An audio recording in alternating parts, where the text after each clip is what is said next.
The Revolt of the Masses by Jose Ortega y Gasset. Chapter 6. The Dissection of the Mass Man begins. What is he like, this mass man who today dominates public life, political and non-political? And why is he like it? That is, how has he been produced? It will be well to answer both questions together, for they throw light on one another. The man who today is attempting to take the lead in European existence is very different from the man who directed the 19th century. But he was produced and prepared by the 19th century. Any keen mind of the years 1820, 1850, and 1880 could by simple a priori reasoning foresee the gravity of the present historical situation, and in fact, nothing is happening now which was not foreseen 100 years ago. The masses are advancing, said Hegel in apocalyptic fashion. Without some new spiritual influence, our age, which is a revolutionary age, will produce a catastrophe, was the pronouncement of Comte. I see the flood tide of nihilism rising, shrieked Nietzsche from a crag of the Engadine. It is false to say that history cannot be foretold. Numberless times this has been done. If the future offered no opening to prophecy, it could not be understood when fulfilled in the present and on the point of falling back into the past. The idea that the historian is on the reverse side, a prophet, sums up the whole philosophy of history. It is true that it is only possible to anticipate the general structure of the future, but that is all that we in truth understand of the past or of the present. Accordingly, if you want a good view of your own age, look at it from far off. From what distance? The answer is simple, just far enough to prevent you seeing Cleopatra's nose. What appearance did life present to that multitudinous man who in ever-increasing abundance the 19th century kept producing? To start with, an appearance of universal material ease. Never had the average man been able to solve his economic problem with greater facility. Whilst there was a proportionate decrease of great fortunes, and life became harder for the individual worker, the middle classes found their economic horizon widened every day. Every day added a new luxury to their standard of life. Every day their position was more secure and more independent of another's will. What before would have been considered one of fortune's gifts, inspiring humble gratitude towards destiny, was converted into a right, not to be grateful for, but to be insisted on. From 1900 on, the worker likewise begins to extend and assure his existence. Nevertheless, he has to struggle to obtain his end. He does not, like the middle class, find the benefit attentively served up to him by a society and a state which are a marvel of organization. To this ease and security of economic conditions are to be added the physical ones, comfort and public order. Life runs on smooth rails, and there is no likelihood of anything violent or dangerous breaking in on it. Such a free, untrammeled situation was bound to instill into the depths of such souls an idea of existence which might be expressed in the witty and penetrating phrase of an old country like ours, "Wide is castle." That is to say, in all its primary and decisive aspects, life presented itself to the new man as exempt from restrictions. The realization of this fact, and of its importance, becomes immediate when we remember that such a freedom of existence was entirely lacking to the common men of the past. On the contrary, for them life was a burdensome destiny, economically and physically. From birth, existence meant to them an accumulation of impediments, which they were obliged to suffer without possible solution other than to adapt themselves to them, to settle down in the narrow space they left available. But still more evident is the contrast of situations, if we pass from the material to the civil and moral. The average man from the second half of the 19th century on finds no social barriers raised against him. That is to say, that as regards the forms of public life, he no longer finds himself from birth confronted with obstacles and limitations. There is nothing to force him to limit his existence. Here again, wide is castle. There are no estates or caste, there are no civil privileges. The ordinary man learns that all men are equal before the law. Never in the course of history had man been placed in vital surroundings even remotely familiar to those set up by the conditions just mentioned. We are, in fact, confronted with a radical innovation in human destiny implanted by the 19th century. A new stage has been mounted for human existence, new both in the physical and the social aspects. Three principles have made possible this new world: liberal democracy, scientific experiment, and industrialism. The two latter may be summed up in one word: technicism. Not one of those principles was invented by the 19th century. They proceed from the two previous centuries. The glory of the 19th century lies not in their discovery, but in their implementation. No one but recognizes that fact. But it is not sufficient to recognize it in the abstract. It is necessary to realize its inevitable consequences. The 19th century was of its essence revolutionary.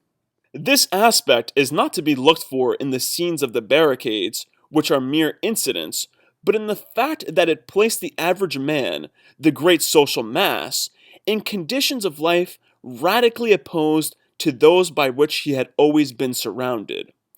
It turned his public existence upside down.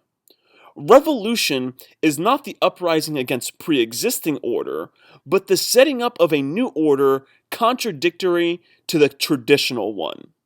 Hence, there is no exaggeration in saying that the man who is the product of the 19th century is, for the effects of public life, a man apart from all other men.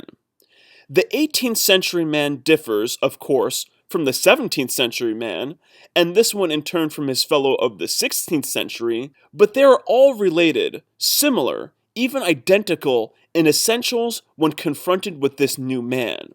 For the common man of all periods, life had principally meant limitations, obligations, dependence, in a word, pressure. Say oppression, if you like, provided that it be understood not only in the juridical sense and social sense, but also in the cosmic. For it is this latter which has never been lacking up to 100 years ago, the date at which starts the practically limitless expansion of scientific, technique, physical, and administrative. Previously, even for the rich and powerful, the world was a place of poverty, difficulty, and danger.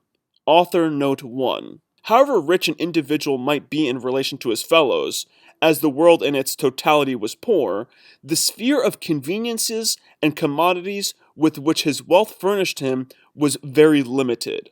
The life of the average man today is easier, more convenient, and safer than that of the most powerful of any other age. What difference does it make to him not to be richer than others, if the world is richer and furnishes him with magnificent roads, railways, telegraphs, hotels, personal safety, and aspirin?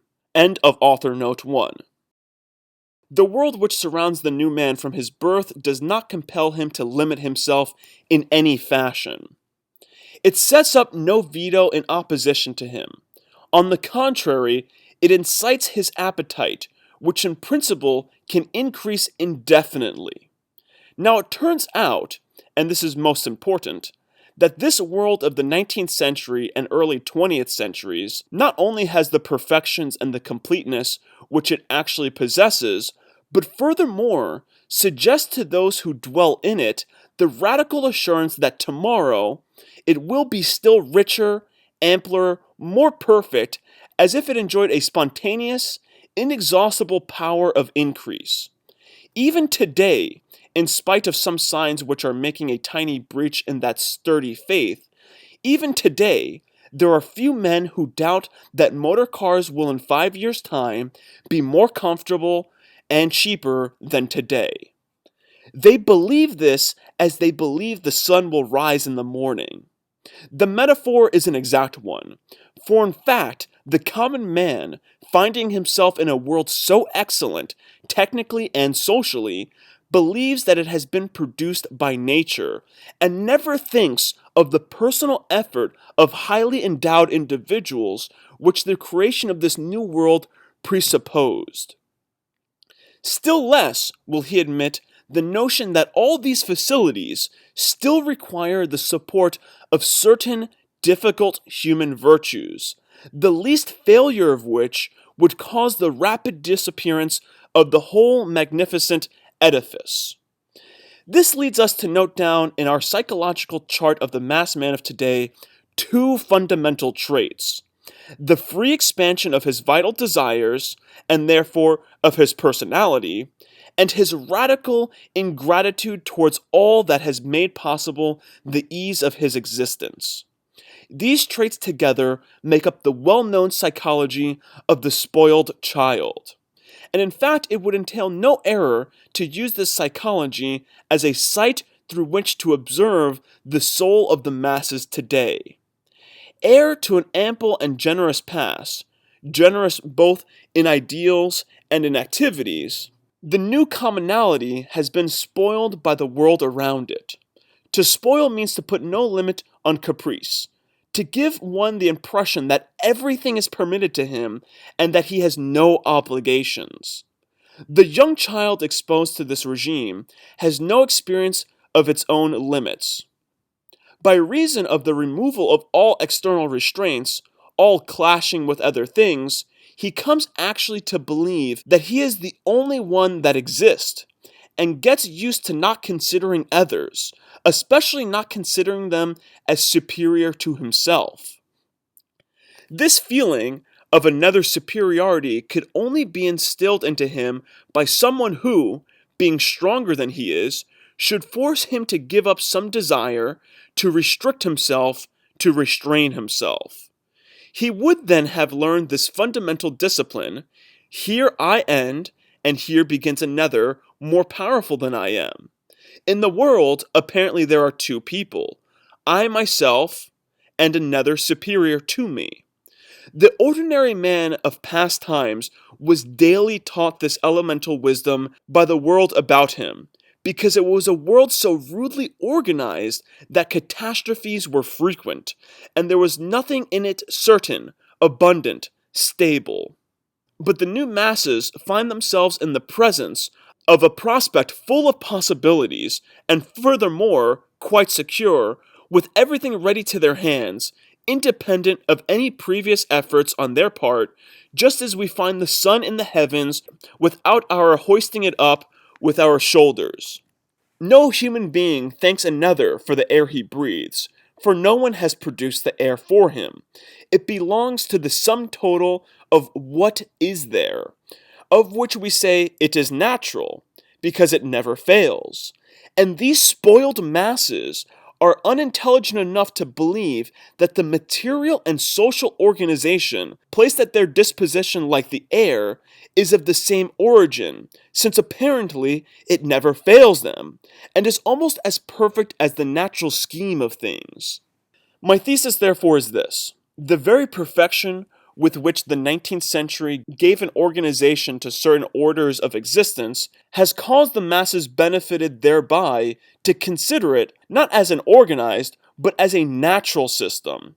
Thus is explained and defined the absurd state of mind revealed by these masses. They are only concerned with their own well-being, and at the same time they remain alien to the cause of that well-being. As they do not see, behind the benefits of civilization, marvels of invention and construction which can only be maintained by great effort and foresight, they imagine that their role is limited to demanding these benefits peremptorily, as if they were natural rights, In the disturbances caused by the scarcity of food, the mob goes in search of bread, and the means it employs is generally to wreck the bakeries. This may serve as a symbol of the attitude adopted, on a greater or more complicated scale, by the masses of today towards the civilization by which they are supported.